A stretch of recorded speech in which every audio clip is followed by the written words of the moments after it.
सिद्धेश्वर पेठ येथील एका स्क्रॅप दुकानामध्ये चोरी झाल्याची घटना समोर आली आहे। त्यामध्ये दुकानातील 1,50,000 रुपये रोख रक्कम चोरीला गेल्याची फिर्याद शकील गुलाम रसूल शेख यांनी फौजा चौडी पोलीस ठाण्यात दाखल करण्यात आली असून अज्ञात चोरट्याविरोधात भारतीय न्याय संहिता कलम 305, 331(3), 331(4) प्रमाणे गुन्हा दाखल करण्यात आला आहे।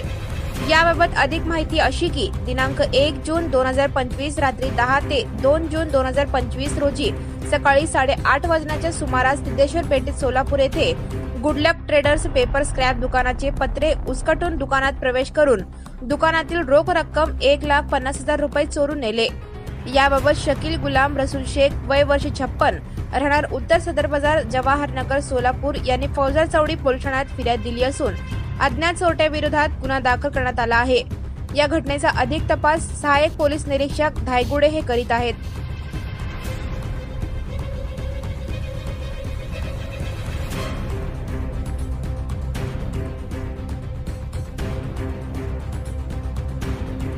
Subscribe now and press the bell icon. Never miss an update.